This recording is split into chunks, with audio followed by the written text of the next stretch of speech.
The biggest hits. Non-stop. 24/7.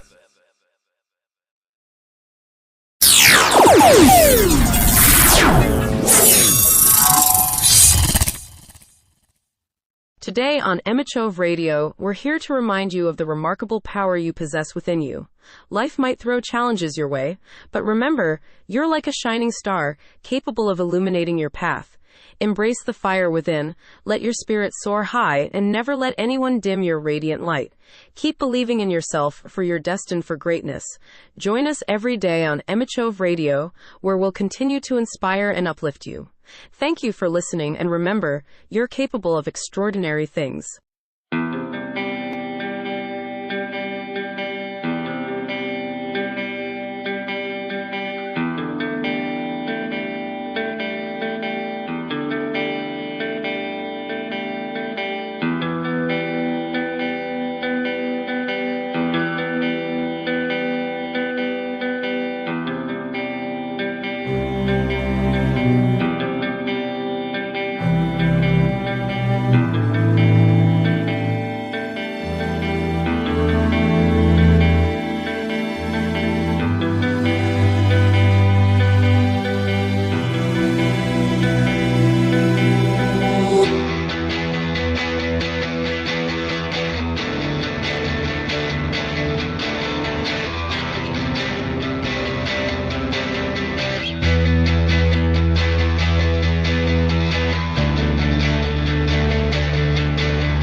Lost in the castle, deep in the nighttime, in closest blackness, down in the darkness, how it devours.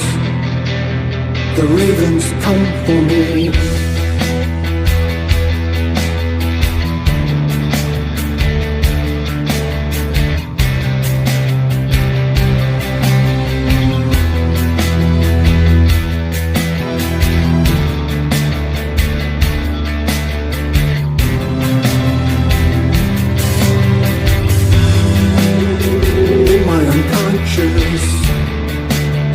Lifting disguises in closest blackness, thunderstorm rages, winds of a tempest, castle in morning.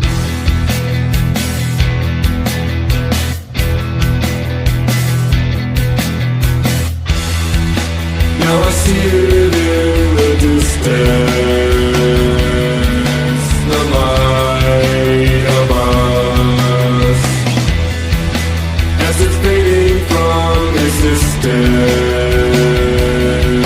In spite of us,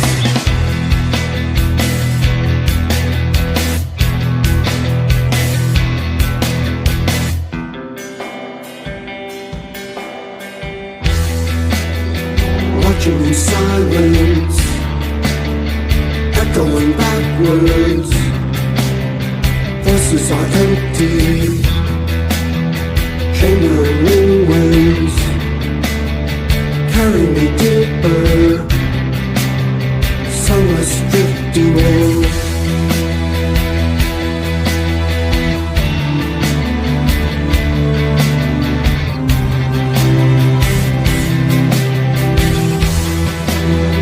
Crown of repentance, halo of sorrow, wings of transgression, tangled religion,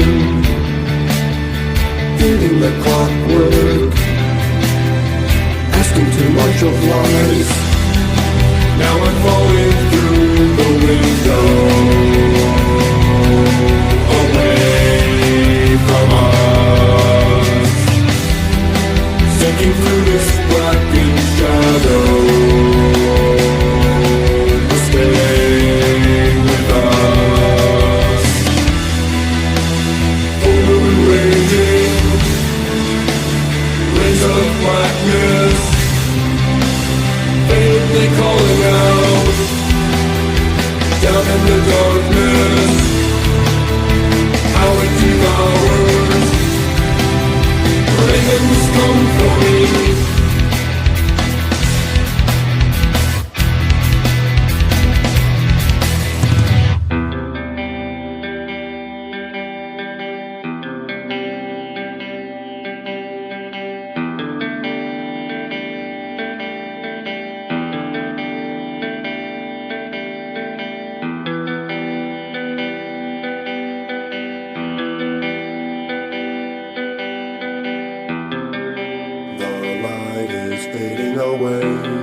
decay, and you're a stranger now. The light has faded away, a shadow all that remains, but you're with me somehow. Lost in the castle, deep in the nighttime, in closest blackness, down in the darkness, how it devours. The ravens come for me.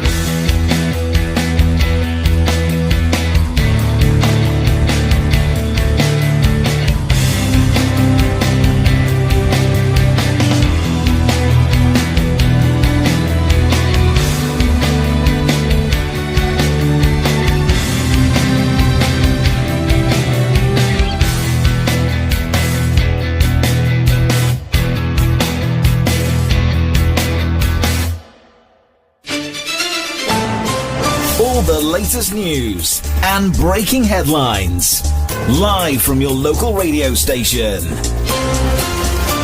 This is On the Hour News.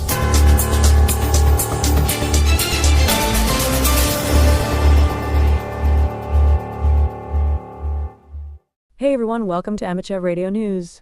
Big day in international affairs, huh? South African Ambassador Ibrahim Rasool, he's back on home soil. Remember, he was declared persona non grata by Washington?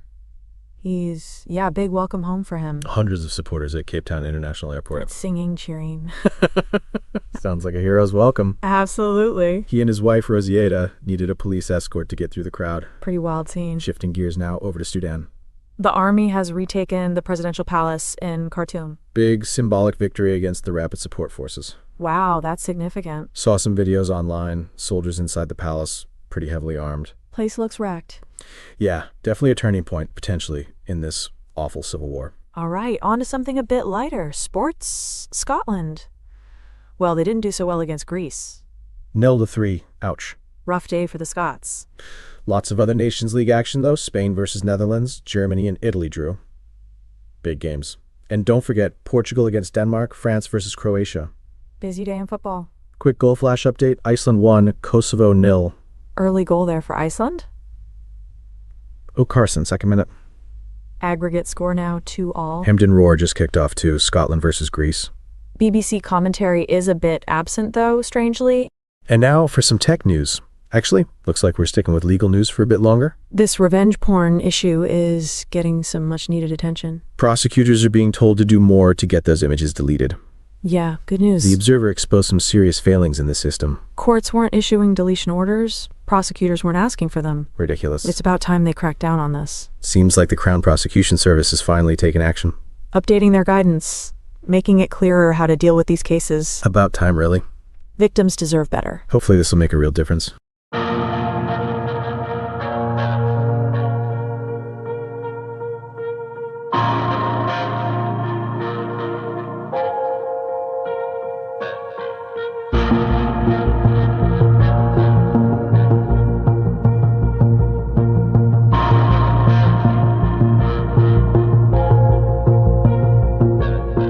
Waiting to feel the earth beneath my moving feet.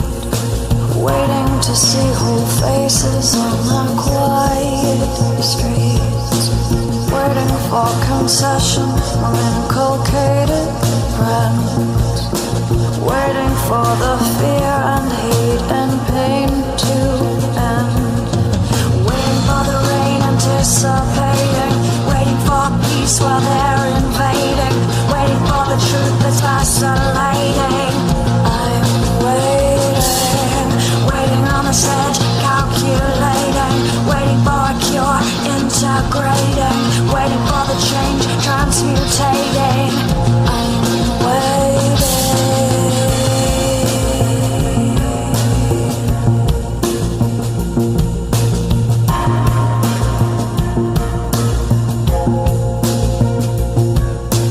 Waiting for this body and this mind to move in sync. Waiting for coherence with the breath and my own heartbeat.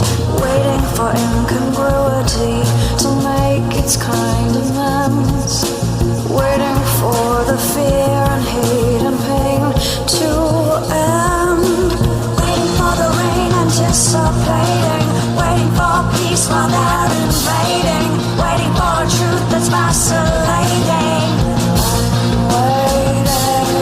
Waiting on the stage, calculating, waiting for a cure, integrating, waiting for the change, transmutating.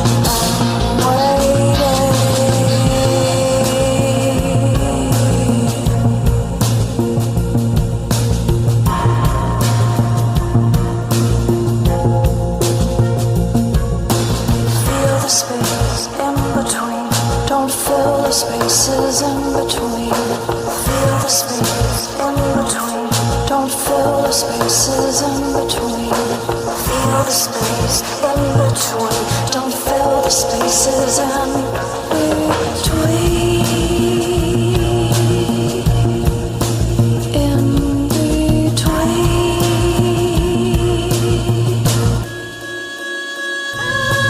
Waiting for the rain, anticipating, waiting for peace while they're invading, waiting for a truth that's vacillating.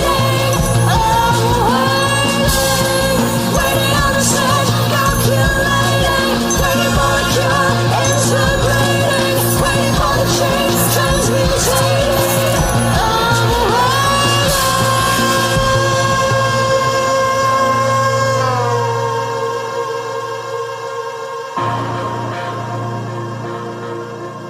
I'm waiting.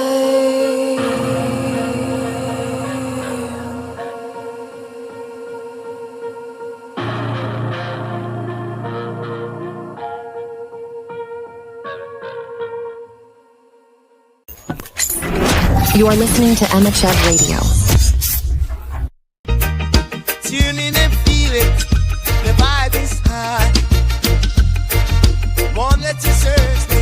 Let the music fly. Formula Earth starts your week on fire. On Emmachev will lift your spirit higher. Formula, formula, every day a new surprise. Radio shows blasting through, taking me to the skies. Famous Stories Every Child Should Know. Edited by Hamilton Wright Mabie. 1. A Child's Dream of a Star. Written by Charles Dickens. There was once a child, and he strolled about a good deal and thought of a number of things. He had a sister who was a child too, and his constant companion.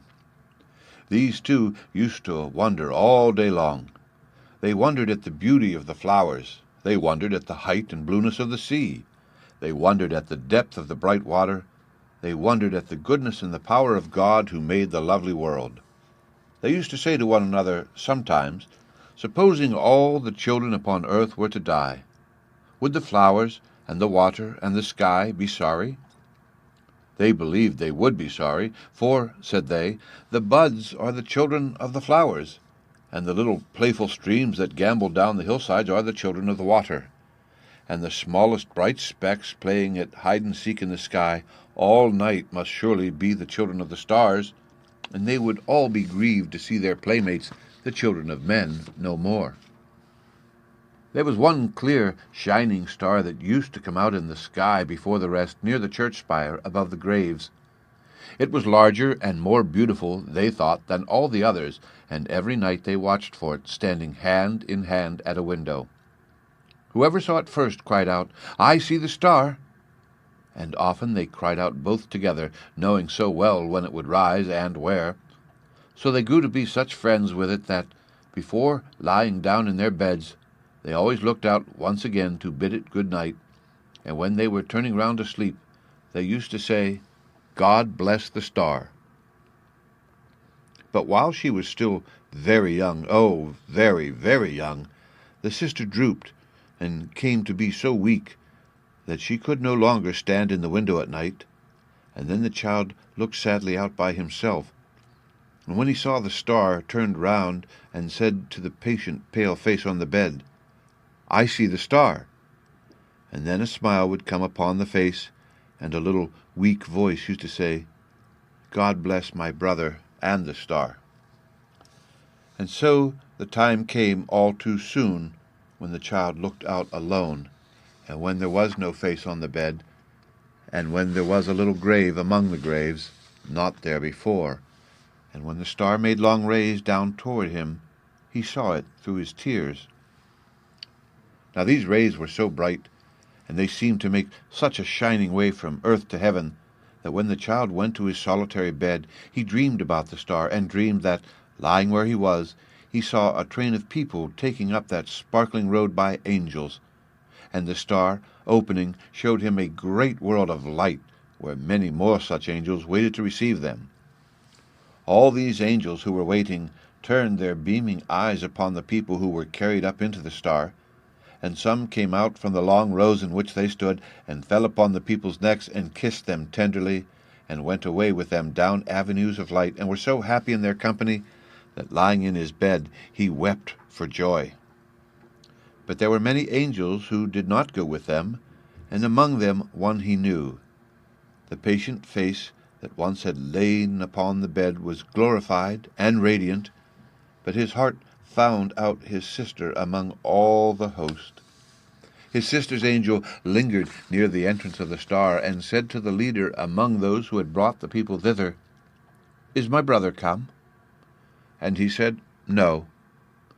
She was turning hopefully away when the child stretched out his arms and cried, "Oh, sister, I am here, take me."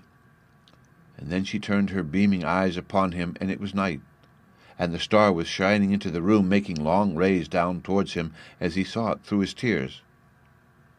From that hour forth, the child looked out upon the star as on the home he was to go to when his time should come, and he thought that he did not belong to the earth alone, but to the star too, because of his sister's angel gone before.